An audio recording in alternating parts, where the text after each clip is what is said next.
Welcome to Madame Raven's. This way to the library. She's been expecting you.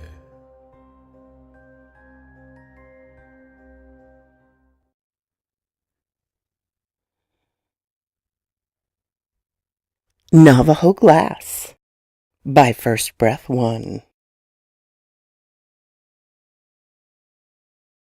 My 6-month-old son, Ben, has developed a phobia towards mirrors, and it's really starting to freak me out.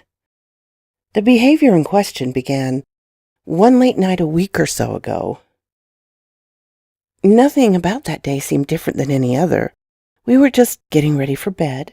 My wife, Emily, made an amazing dinner, but the majority of it ended up on Ben's face, and so I took the baby upstairs to get cleaned up. He gurgled happily in my arms as we dramatically bound up the creaking wood steps. Ben looked content as he could be, with a belly full of broccoli and a diaper full of the remnants, but the second we waltzed into the bathroom, and it passed in front of my wife's antique mirror, the kid took one look at his reflection and then screamed like the devil himself was on the other side. Now, you might think this is somewhat normal. Babies do strange stuff. I'll admit to that fact. I'm a new dad, but I can still attest there is no shortage of parents out there claiming that their children can see things. Some of my stranger family members are included in that category. It's a natural reaction. Maybe it's the way they stare off into space. Maybe it's the way they giggle at nothing in particular. Babies can be spooky at times, and it's hard to know what they're thinking sometimes. But babies do not exhibit the exact same exorcistic behavior towards mirrors 5 nights in a row. There's nothing normal about that. Eventually, the problem became so bad that we couldn't sleep. Every mirror in the house terrified my son. We couldn't bathe him. We couldn't sleep in our room. We couldn't do any of the things that babies needed to do. The problem became more than we could manage. So we took him to the emergency room one stress-induced night that weekend. We waited 4 hours for the staff. The baby didn't complain, cry, or utter a peep the entire time. Sometime around 10, we were finally seen, and Ben looked happy as could be. The pediatrician on call made me test out my theory in person. So, just like at home, I carried the kid in front of their mirror, let him have his wicked little scream, and pulled him back. Once free of his reflection, the baby smiled happily. He looked at me and the doctor curiously, like he couldn't understand the ruckus, like nothing had happened at all. "I can't explain it," I muttered sleepily to the staff. "Outside the mirror, he's fine. I could do this 1,000 times and he'll only scream the moment he sees his reflection. It doesn't make any sense. It's exhausting. We were hoping you might know what to do next." A nurse in the room tutted and eyed Ben suspiciously. "Any other health issues?" she asked. "No," my wife replied. "Nothing. He doesn't cry when I leave the room. He doesn't wake up at night.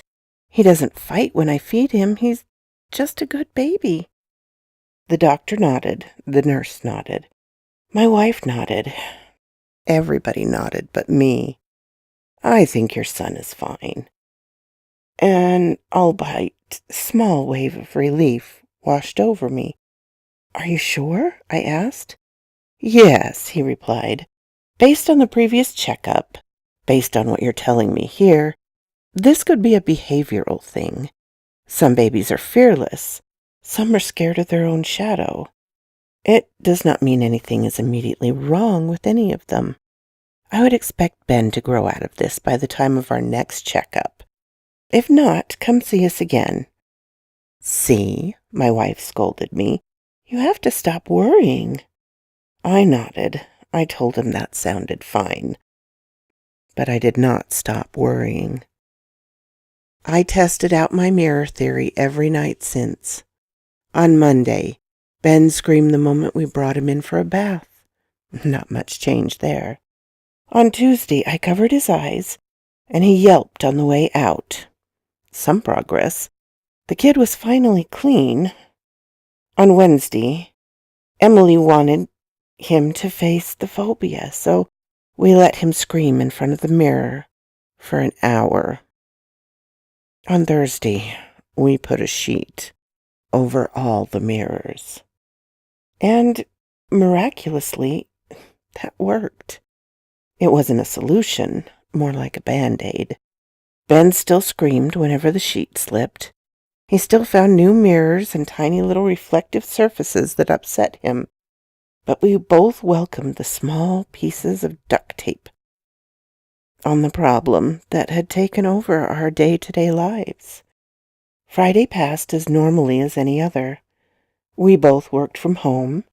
Emily played with Ben in the morning. I took over for the afternoon. My son loved to bounce around in his little jumper, which we recently bought at Target, and I loved how long it kept him occupied. It was the type of contraption that kept him standing with a bunch of different toys suspended over his head. Ben would swat at the tiny little monkey or pull on the cartoonish bird for hours. Sometimes he would just jump in place. He squeaked and giggled along with the songs they played. The kid loved it. The jumper freed me up to finish up my last report of the week. My boss was all over me that day. My production had slipped along with my lack of sleep. I needed to finish the report in question on time, or there would be serious questions about my job, and none of us needed that. Nonetheless, sometime around 3, a hideous shriek broke me free from the last remaining cells on my spreadsheet. "Criminy, what's wrong, buddy?" Ben wailed horribly, worse than before. He swatted at his eyes as if they were the source of his pain. I rushed over and tried to pull him out, but the baby's tiny little feet kicked furiously and fought me and the straps of the jumper equally. "Easy, Big Ben, easy," I whispered, trying not to alert my equally busy wife. Finally I got him loose. Fresh lines of tears stained Ben's red face. A thin red cut branched his chubby cheek. I looked down and noticed a small mirror tied to the far right of the toy lineup on the jumper. It looked like something that might mimic a car's rear view. "I'm sorry, buddy, I didn't notice. Did that bad mirror scare you again?" He nodded. The jumper went through its usual rotation of songs. I looked down for the power button, all the while trying to balance my son, and in the process of doing both, the mirror must have caught Ben's point of view for a second time. The poor kid started howling uncontrollably again. I kicked the jumper and rushed to quiet Ben as a familiar song from Sesame Street played over the radio. "Who's that baby looking in the mirror? That baby is you." The baby's little body shrieked so harshly that I felt his chest convulsing in my hand. I ripped the mirror off the jumper and pulled the batteries from the bottom. But the damn song kept playing. "Who's that baby looking in the mirror?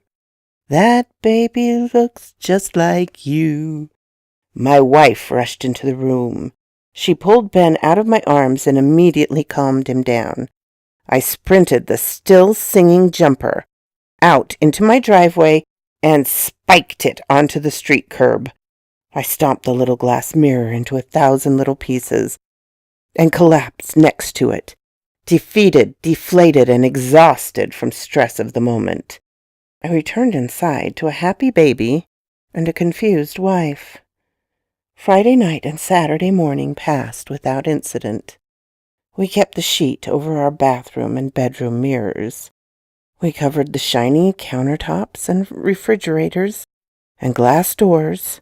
We even took to moving curtains over the windows.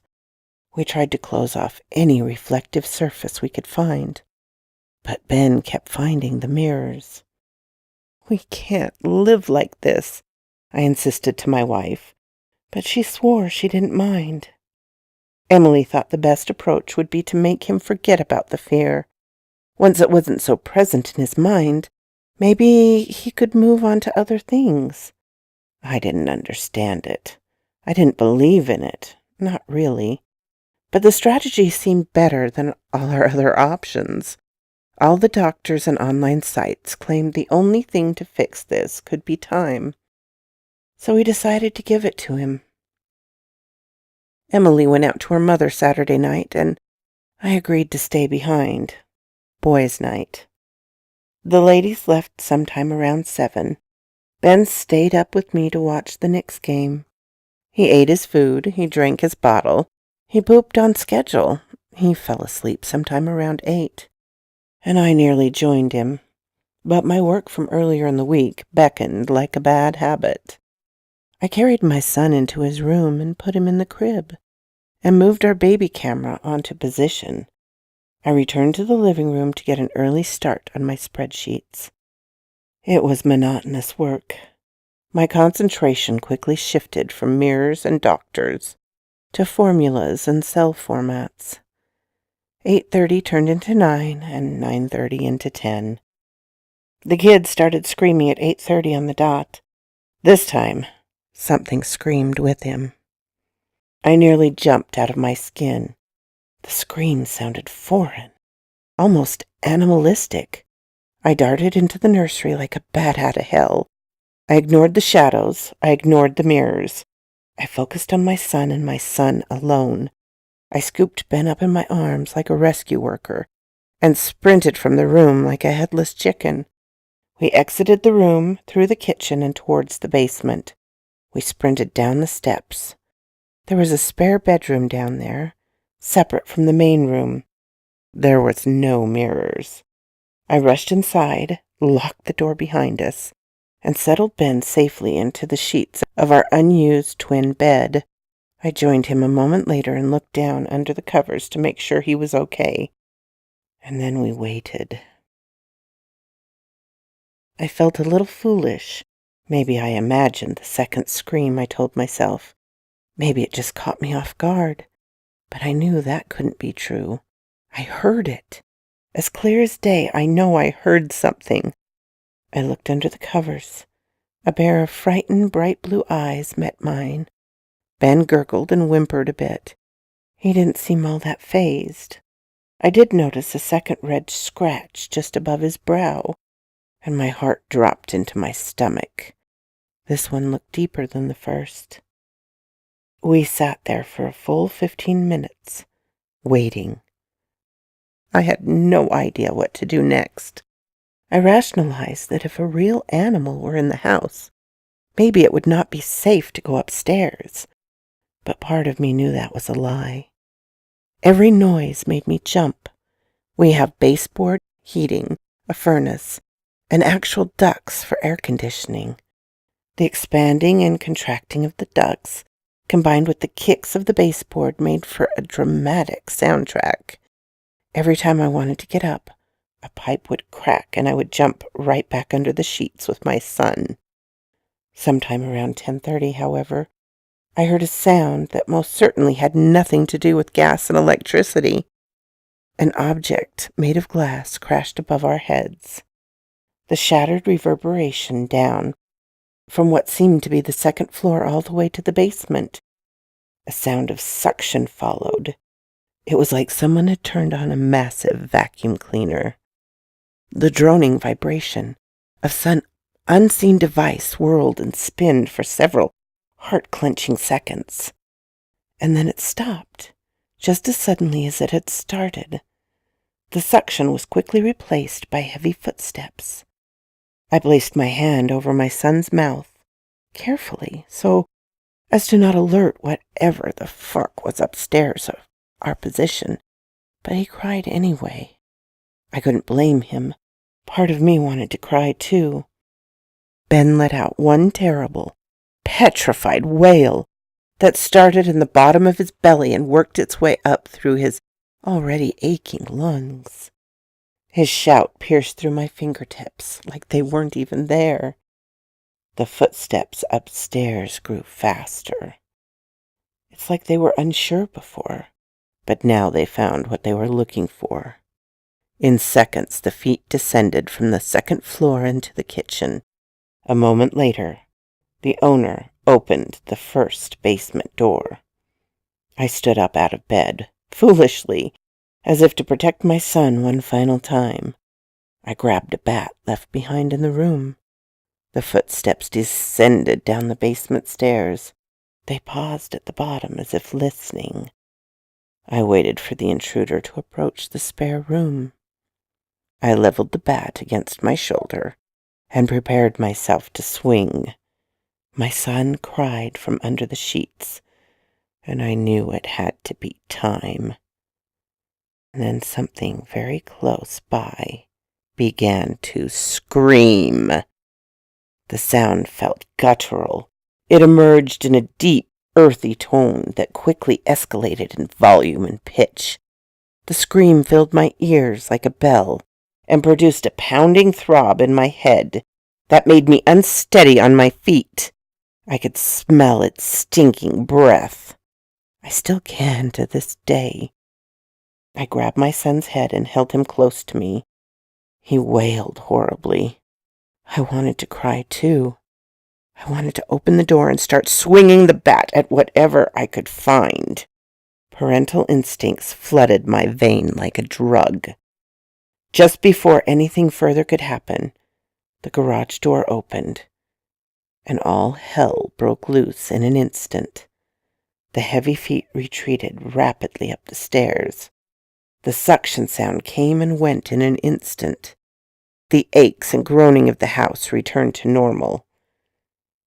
A few moments later, my wife came inside and asked if we were all right. I tried to compose myself. I tried to calm down. I told Emily that a burglar got inside. I disguised the real truth from her, even now, because I am not sure how she'll react. I'm not sure how anyone will react. I investigated the house that night. Everything looked the same in the living room. A couple of chairs were pushed aside in the kitchen. My son's room was untouched. So was our master bedroom, and all of the valuables were in place. Only one object in the entire house appeared amiss. Sitting on the bathroom floor, covering the plain white tile, sat the ruins of my wife's antique mirror. Someone ripped it right off the wall.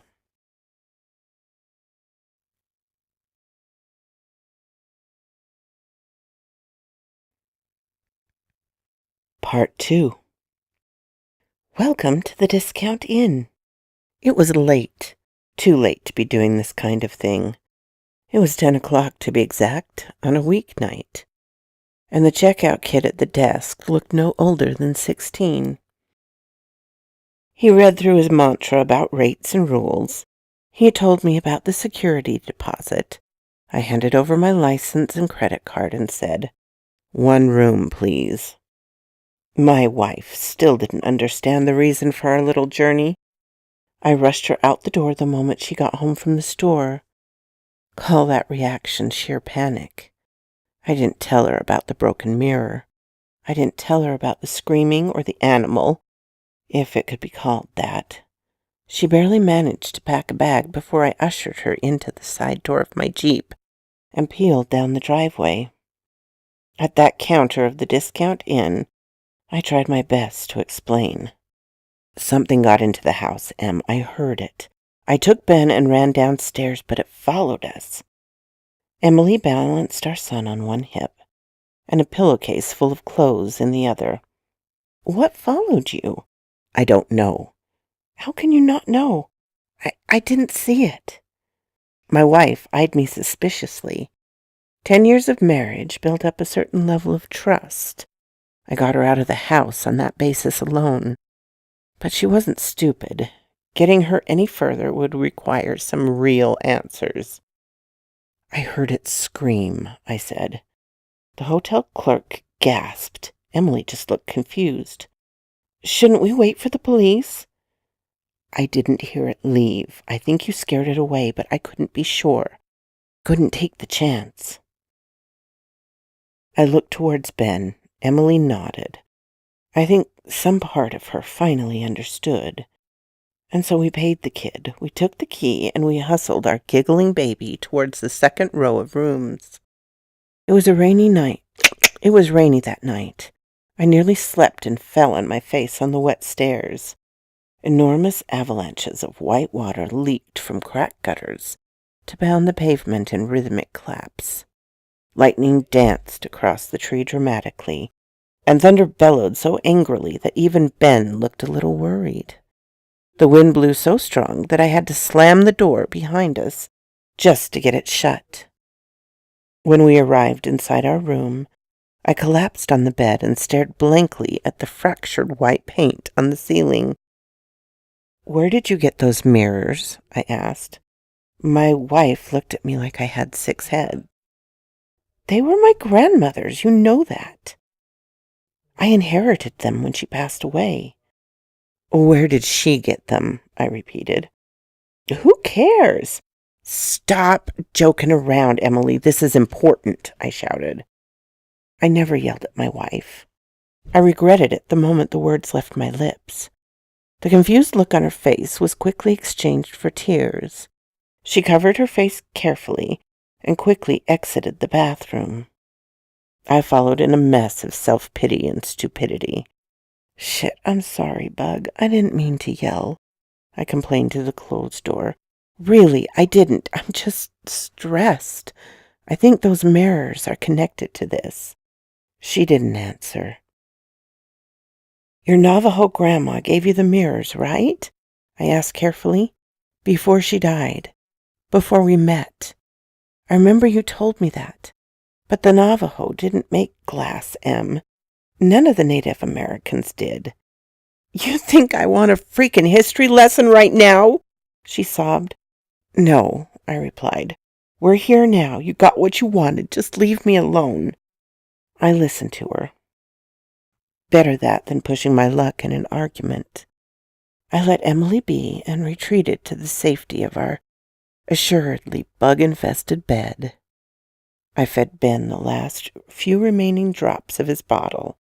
I held him in my arms for a bit and flicked through the remnants of the syndicated comedy shows on the crappy television. We almost fell asleep. 15 minutes later, my wife still hadn't emerged from the bathroom. "Em, are you okay in there?" Silence. "This is a stupid fight. I shouldn't have yelled. I'm sorry. I love you. Can I please come in?" More silence. "Okay, no answer means I'm coming in." I opened the door slowly. Emily was standing in front of the mirror. "Bug?" She didn't even answer me. She didn't even move an inch. She just stared blankly at the picturesque mirror in front of the shower. I called for her again. I asked her if she was okay. When she didn't respond, I noticed her face in the reflection. Emily's mouth was wide open. Her eyes looked like she wanted to scream, but her mouth just couldn't get the sound out. I wanted to grab her. I wanted to get her the hell away from that mirror, but the shock of the moment deadened my reflexes. Before I could react, the door slammed in my face. I grabbed the handle and tried my best to pull it back open. It was jammed. I can't explain it. One moment the handle worked perfectly, and the next it froze up like it was locked. I pounded on the frame. I even kicked it a couple times. I begged my wife to open up, but the door stayed shut. My son started to cry from the safety of his car seat. Something started to shake in the bathroom. I could hear the sounds of clashing bodies and a struggle somewhere by the toilet. A bright white light poured underneath the frame. I stood back and watched in despair. as the all-too-familiar sound of crashing of glass filled our small hotel room. A woman screamed. An animal screamed along with her. There was nothing I could do. I collapsed in a helpless, cowardly mess on the stained carpet of that creepy motel. A hell of a place to die, I thought. A hell of a place to lose your wife. But there was nothing I could do. The animalistic growls and the ripping and tearing of flesh from the other side of the door painted an all-too-vivid picture of what might be happening inside. I kicked the frame. I begged a few more times. I pulled out my phone and tried to call 911, but just before my finger tapped the final one in the emergency number, the bathroom door opened, and my wife walked out in a clean white towel. I'm hungry. We should order pizza tonight, honey.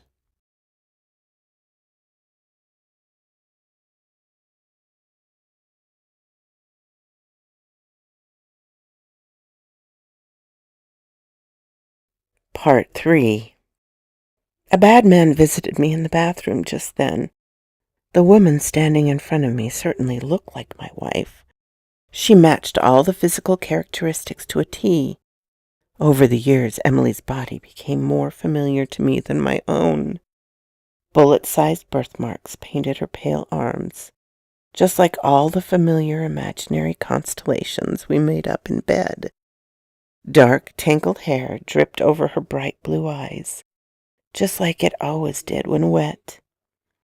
She had just come out of the shower. Her slim, I would never call it that, body fit neatly into the confines of a pristine white bath towel.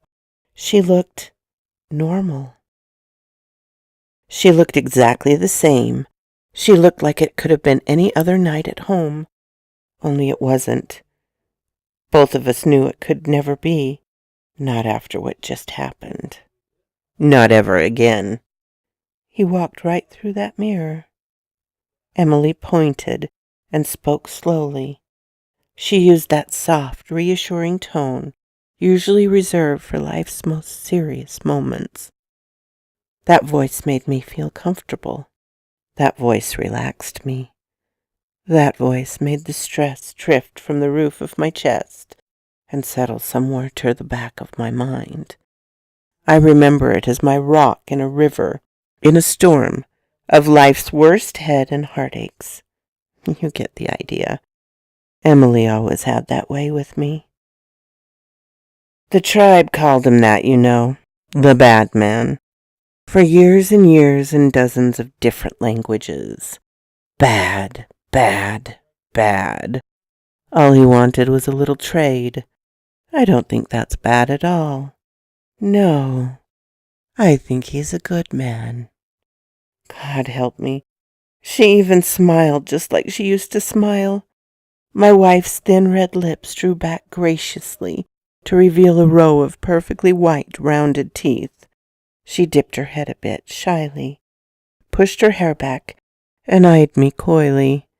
I knew that look. My wife perfected that look. I fell in love with that look. He made me feel better, Matt.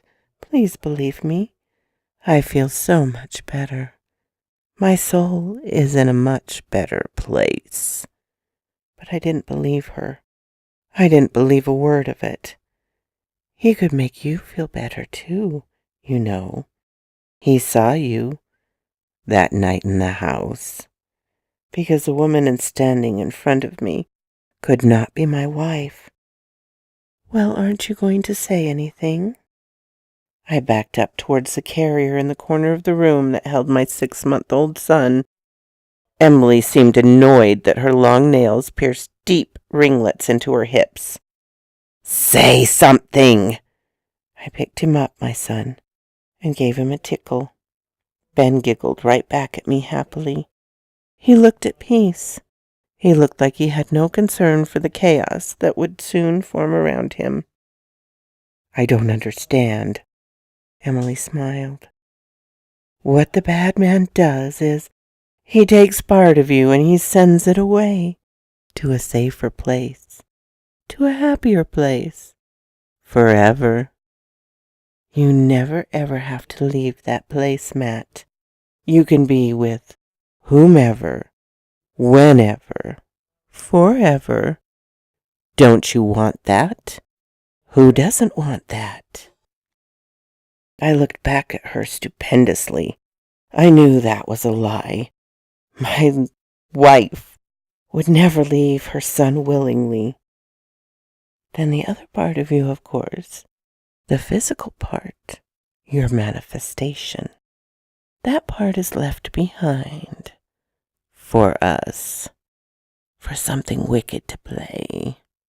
Don't you want to be around for that anyway? Emily giggled as she air-quoted that last line. Her voice sounded foreign, deeper maybe, and more animated than usual. She never laughed like that. She never even air-quoted, let alone air-quoting something as strange as that line.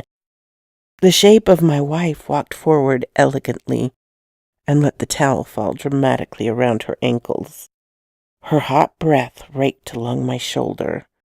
The stench of rot and bacteria filled air in nauseating waves. My stomach turned as Ben fussed from my arms.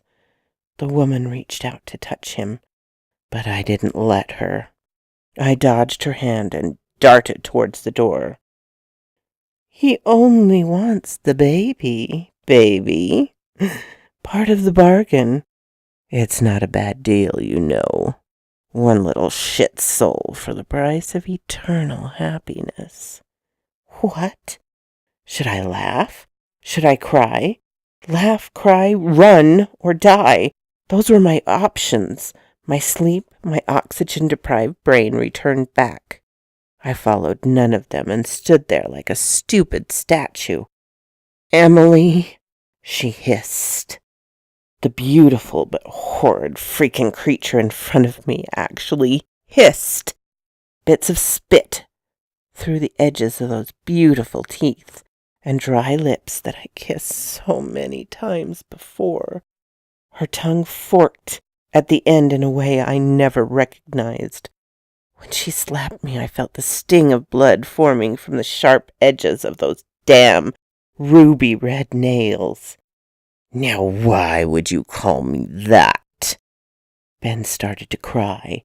I backed away. I knew we were running out of time.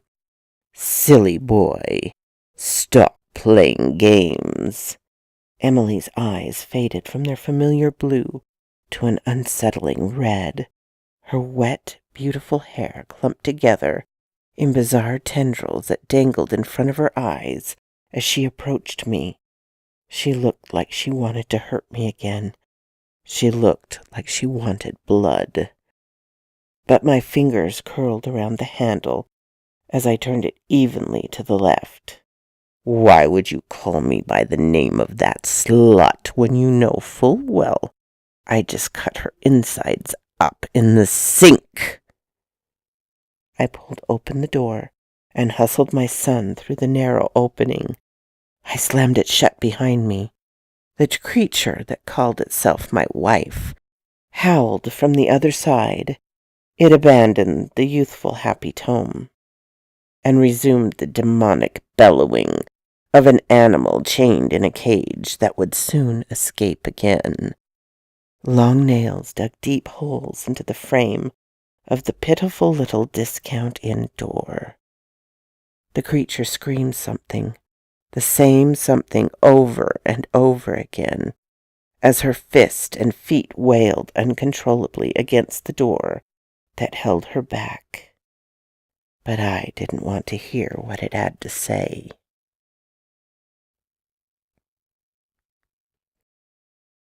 Part 4.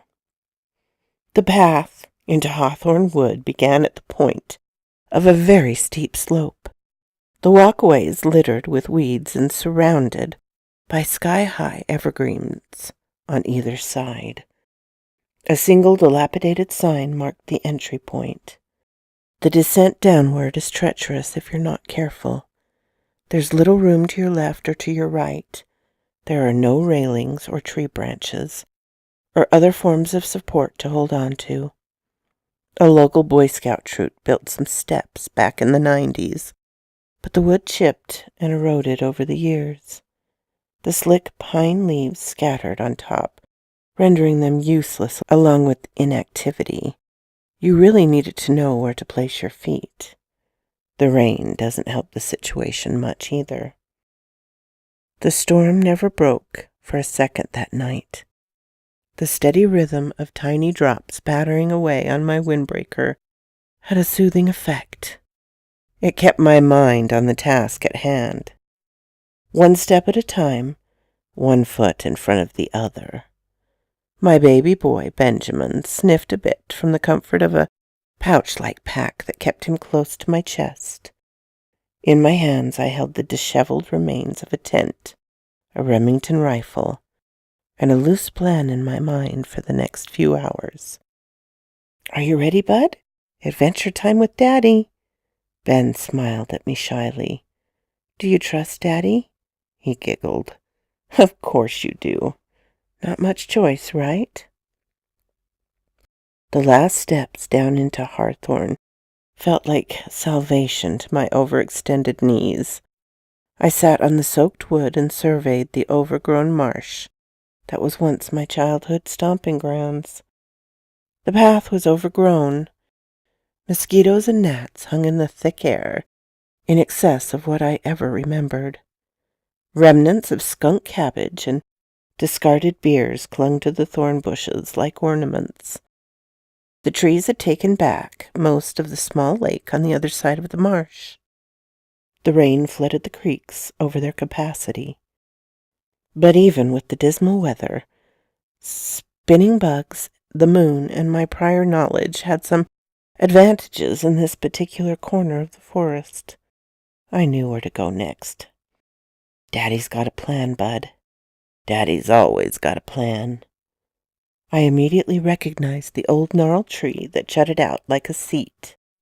I could see the tiny bridge over the stream. My mom's old house still loomed behind our backs, like a dimly lit mansion. The woods dipped up and down through the foothills of the Appalachian Trail, but the path only extended one direction, west. "Looks like home, Big Ben."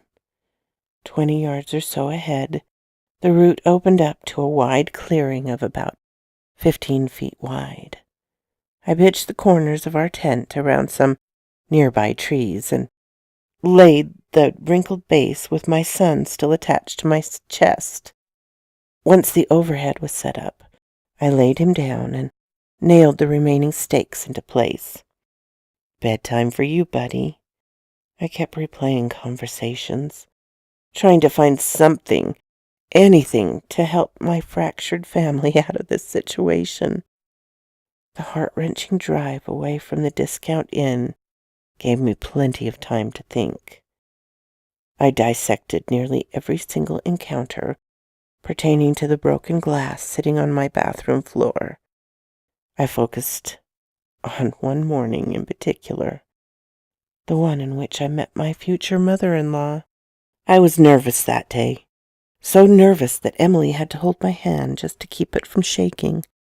The meeting was the first of only a few occurrences, but in my memory this woman stood clear as day, larger than life, in the center of her living room, marveling at the vast collection of antiques in her living room.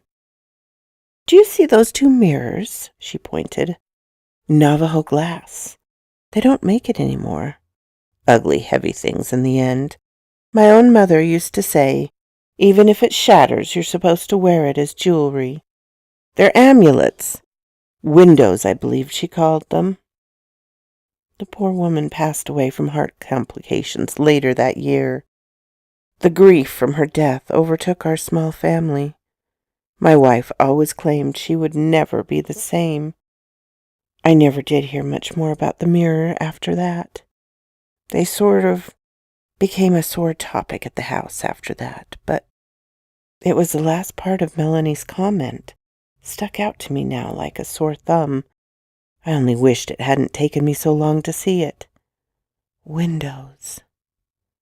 I looked down at the 2 large pieces of Navajo glass, now tied around Ben and my neck. Let's hope so. The next few hours fell into a quiet monotony. I watched my son sleep. I watched the rain drip and pool into even little puddles outside the tent's foundation. I listened to the thunder crack and harassed the swaying trees around me. I waited mostly for what I assumed must happen next. The woods have a unique way of amplifying and isolating the most unusual sounds. I counted on the fact more than any other. Sometime just after 3 a.m, I was not disappointed. The creature sounded like a large animal beaching itself from the water. The suction alone seemed massive. A waterfall of dripping liquid followed soon after, as the animal dragged its first steps forward somewhere by the lake. Adrenaline coursed through my veins like a drug. My plan fell into place. I knew what I had to do next. I turned my back to the general area, held up the glass, and waited for something to appear in the reflection. But nothing did. The cracked little piece of Navajo glass did not give much in the way of line of sight. My surroundings appeared normal. The tent sat in the same position. That same jutted tree stood out in the distance. The wind billowed into the branches like drunks. But other than that, nothing appeared to be amiss. The night looked the same as any other. That is, until Ben started to cry. It was like a bad omen. The moment he cried, the blood in my pounding veins turned to ice. I could feel the air around me getting colder. I could feel something unnatural near me. I panicked. I brandished the rifle, vaguely threatening anyone or thing that hoped to approach. I fidgeted frantically with the glass and backed away towards the entrance of the tent. Finally, the mirror found pay dirt, and my breath caught in my chest. The shadow of a man stood approximately 20 feet to my left. He paused. He looked at me curiously. He hesitated a moment.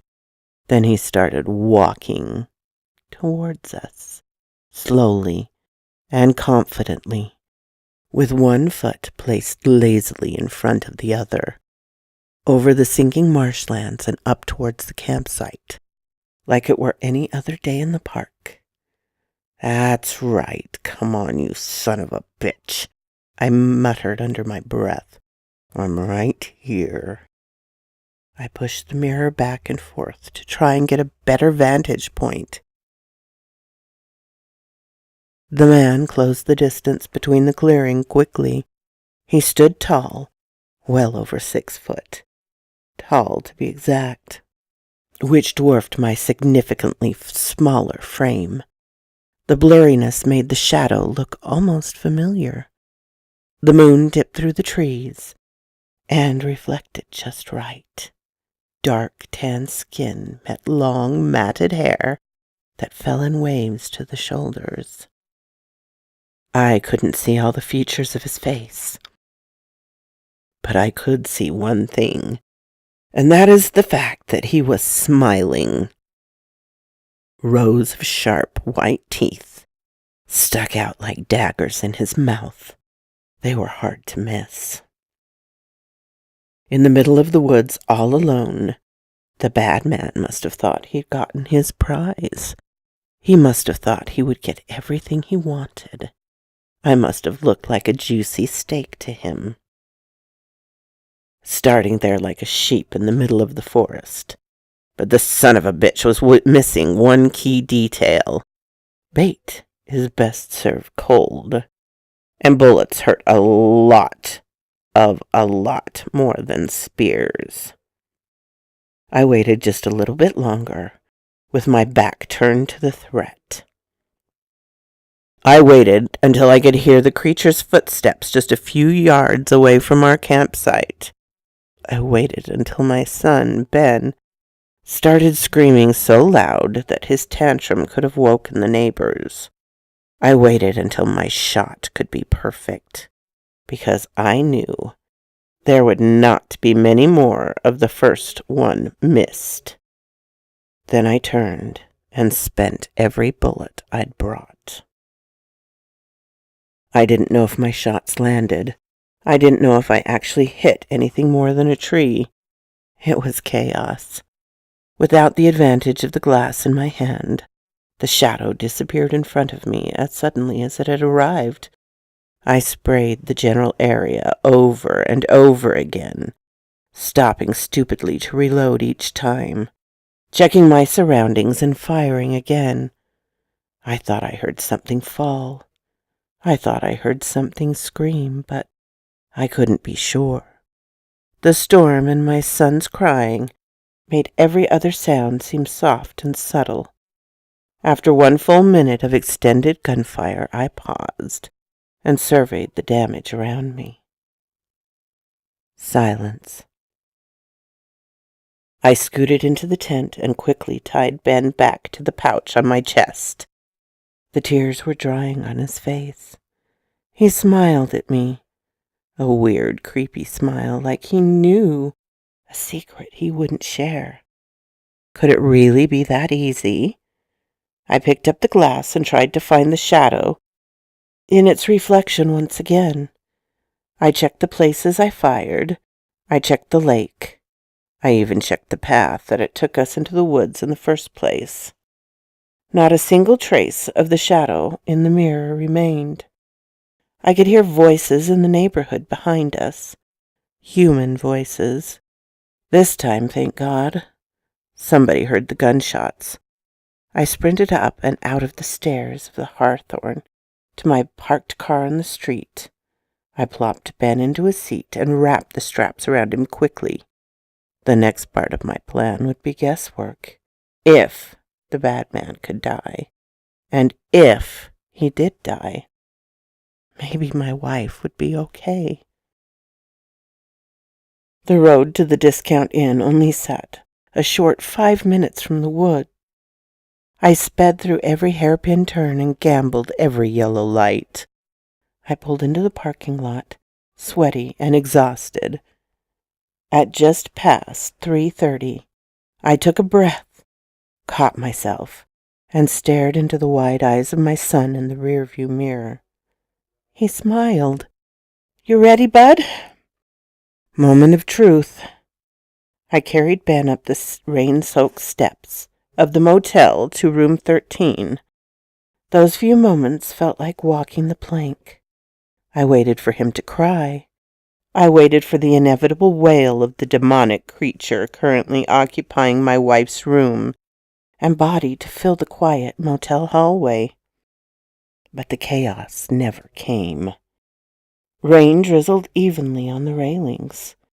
That same steady pattern regained its soothing effect. I knocked slowly on the door.